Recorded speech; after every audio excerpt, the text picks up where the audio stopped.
Meus queridos irmãos, minhas queridas irmãs, em Cristo Jesus, mais uma vez o Senhor nosso Deus nos reúne para celebrarmos o mistério da paixão, morte e ressurreição de Jesus, a Santa Missa. No contexto dessa novena de nossa padroeira Santa Catarina. E hoje quero meditar, à luz dos textos bíblicos, uma virtude muito necessária para a vida cristã, e parece-nos que hoje, mais necessária ainda, é a virtude da caridade.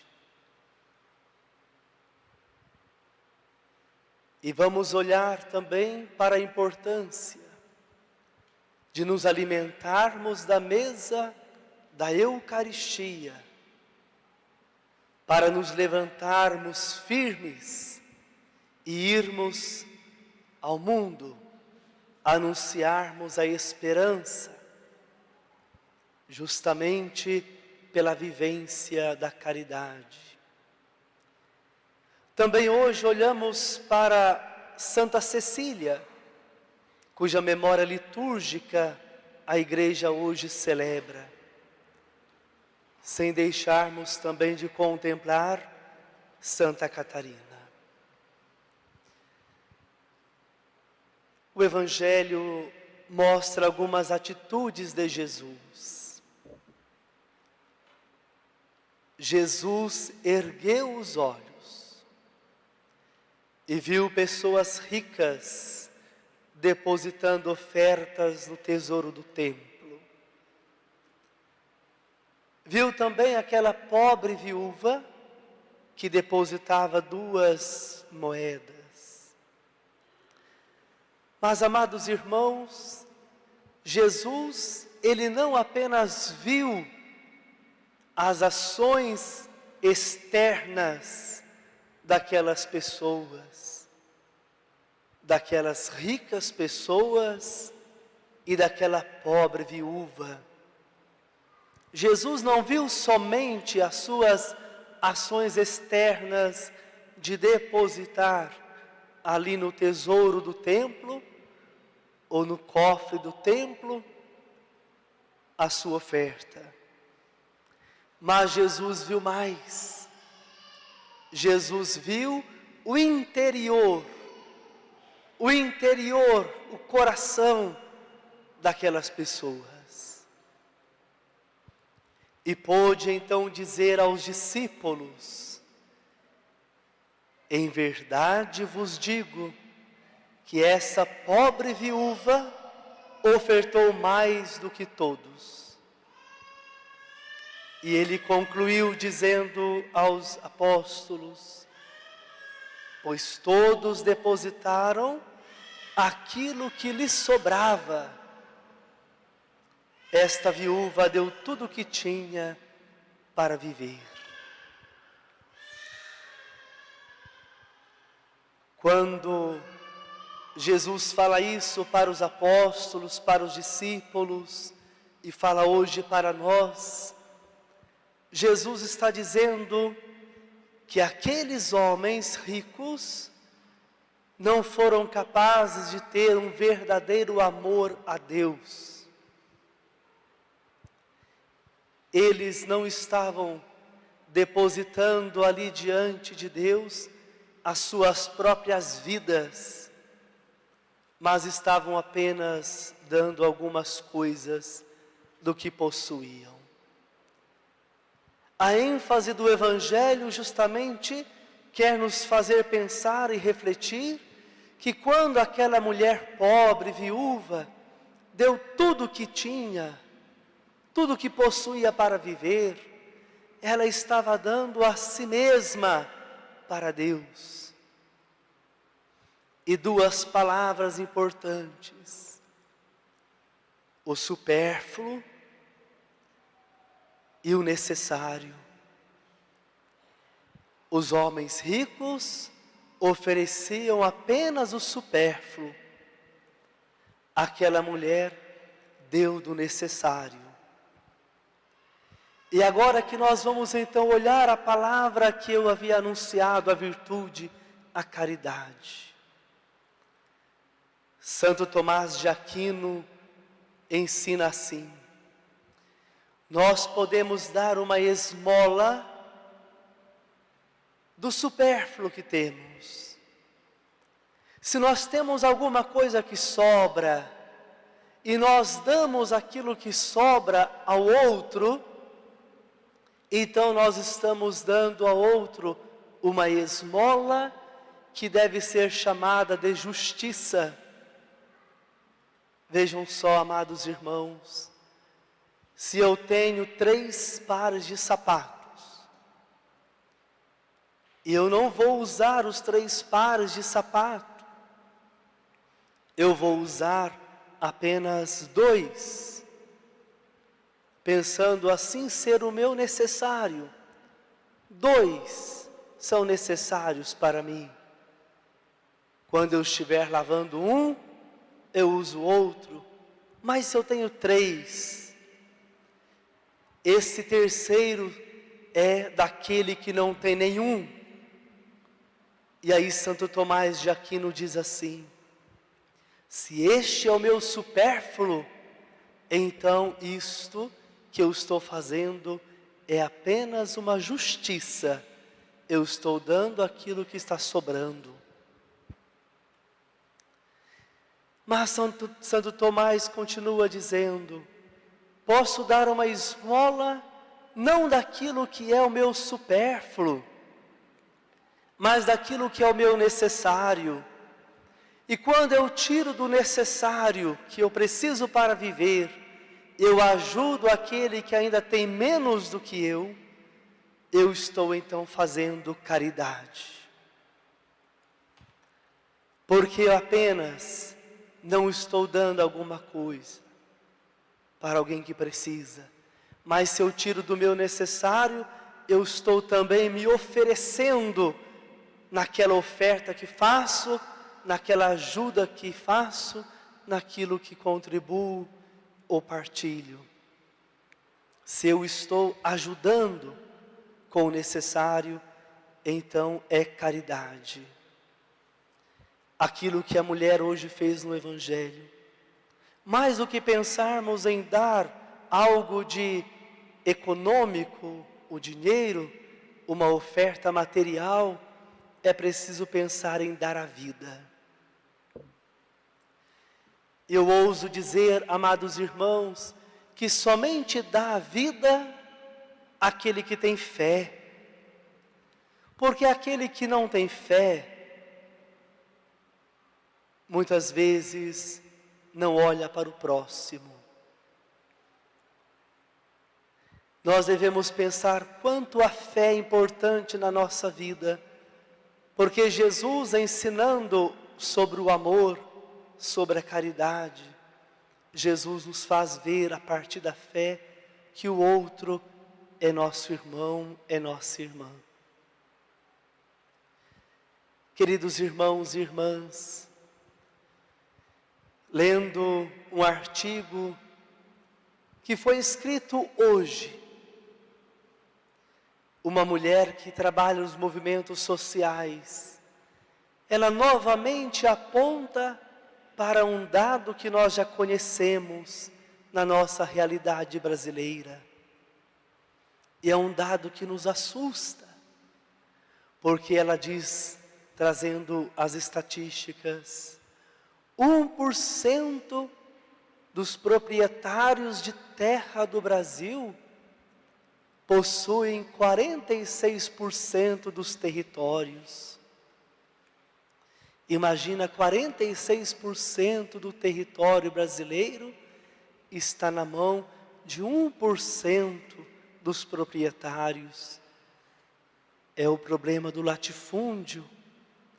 E às vezes eu fico pensando, não como um julgamento, mas fico pensando como profecia para o nosso tempo.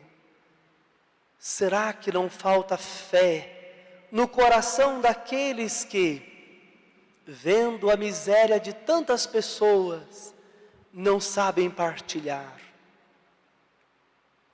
Aqueles homens do Evangelho, conforme nós ouvimos aqui nas páginas da Sagrada Escritura, aqueles homens ricos davam um pouco do seu supérfluo. Aqueles homens ricos não tinham verdadeira fé, não confiavam em Deus. Mas aquela senhora, pobre viúva, confiava em Deus e deu tudo o que tinha.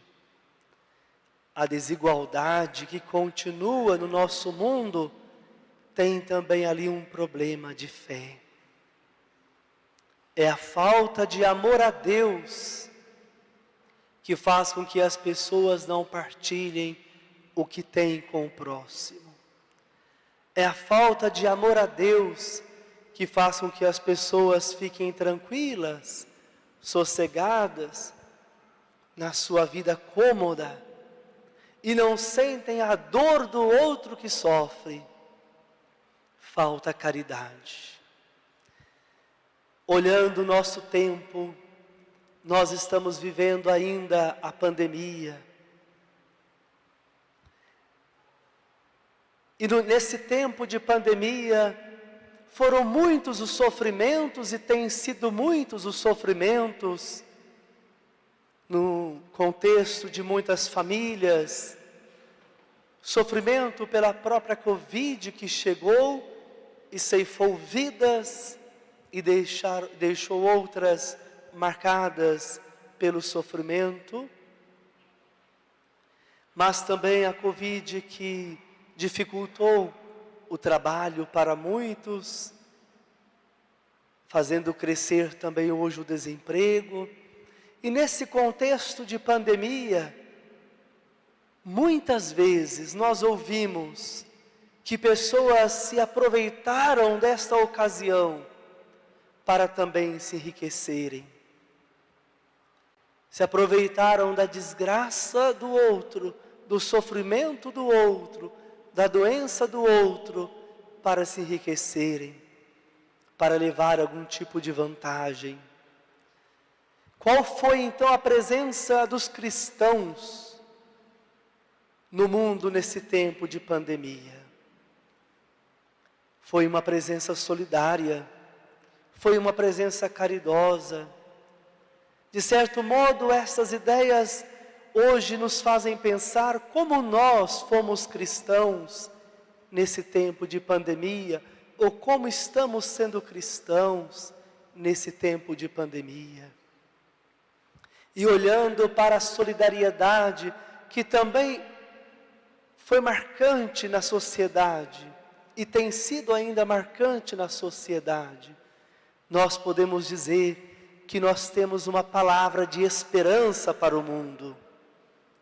E a palavra de esperança é também a caridade. Como Deus é bom, Deus nos alimenta aqui na mesa da Eucaristia.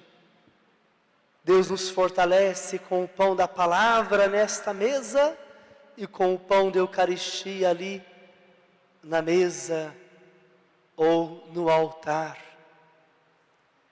E nos alimenta, nos fortalece, nos convida a essa fraternidade. Papa Francisco, falando sobre isso, ele disse assim: a pandemia, ela consegue fazer a gente ver quem é bom e quem não é bom, quem quer um mundo melhor, quem não quer um mundo melhor. E todos aqueles que, conscientes da fé, se alimentam desse altar, saem para o mundo para ser esperança, sendo presença caridosa. Não deixa no sofrimento aqueles que estão precisando do amparo. E nesse sentido nós temos que agradecer as ações que foram realizadas por todos aqui. O que você fez de bem nessa pandemia? Deus haverá de recompensá-lo. O que você fez para ajudar o outro não será esquecido por Deus. E quando você fez alguma coisa para ajudar o próximo, ou tem feito ainda para ajudar o próximo, você levou esperança ao coração das pessoas, e o mundo se tornou melhor. Aquele gesto simples daquela viúva do Evangelho, deu tudo o que tinha. Talvez você mesmo deu muito do que era necessário para que o outro pudesse ter mais dignidade, para que o outro pudesse ter mais sorriso, para que o outro pudesse acreditar no amanhã. Tudo isto é a esperança que Deus quer que a gente vá levando para o mundo, fruto desta caridade. Queridos irmãos, queridas irmãs, hoje a igreja celebra a memória de Santa Cecília. Santa Cecília viveu também num contexto muito parecido com o de Santa Catarina, nos primeiros séculos da era cristã. E ali no século II ou século III, os relatos contradizem um pouco. Conto a história que Santa Cecília era uma moça prometida em casamento. Valeriano seria o seu esposo. Mas antes mesmo ela tinha feito um voto de castidade, prometendo a Deus viver na sua virgindade. E quando então se aproximava o seu casamento com Valeriano, Cecília resolveu compartilhar o seu voto com o seu futuro esposo, que era um pagão, temendo que ele não aceitaria, mas mesmo assim compartilhou o seu voto, porque ela queria cumpri-lo. Mas quando Cecília partilha então com o seu futuro esposo o desejo de ser sempre virgem, tendo consagrado sua vida a Deus, ele se converte a Jesus. Ele também é tocado no seu coração e se converte ao cristianismo. Partilha isso com o seu irmão e este também se converte. E tanto Valeriano quanto seu irmão são mortos pelo prefeito da cidade, mortos por aquela cultura que não queria os cristãos. E Cecília também foi levada à morte. Conta a história também de que quando ela já estava ferida de morte, pois recebera também ferimentos no seu pescoço, para que decepasse sua cabeça do seu corpo, ela ainda, prestes a morrer, ferida para morrer, cantava louvores a Deus. Cantava louvores a Deus e enviava uma mensagem ao Papa. Pedia que levasse uma mensagem ao Papa, que assim como tinha feito o seu esposo, ou seu candidato à vida esponsal, que fosse também os bens dela dado aos pobres. Não é diferente o contexto de Santa Catarina, que quis também consagrar a sua virgindade a Deus e deu assim a sua vida toda a Deus. Queridos irmãos, queridas irmãs, vamos então fazer essa experiência bonita dos santos. Deus não quer a metade do nosso coração.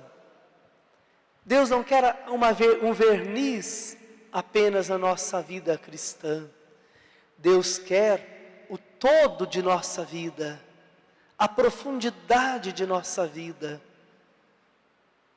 Deus quer que não sejamos apenas homens de um verniz da fé, mas sim que a fé esteja no mais profundo de nossa alma, no nosso âmago, no nosso interior. Dar tudo o que temos, sendo santos, vivendo para Deus e para os irmãos, vivendo na caridade, vivendo na verdade do amor, vivendo na verdade de Deus. Somos aqui na comunidade pessoas de fé. Colocamos também nosso dízimo diante de Deus, devolvemos o nosso dízimo para construirmos essa comunidade de fé. Ajudamos as pessoas com a nossa caridade, muitas vezes o nosso necessário, porque temos fé. Abrimos o nosso coração para ajudar os outros, porque temos fé. Por isso também podemos cantar louvores a Deus, como fez Santa Cecília. Por isso também podemos abrir o nosso coração a Deus, como fez Santa Catarina. Levanta-te e come. Tendes ainda um longo caminho a percorrer. Foi a palavra de Deus ao profeta Elias.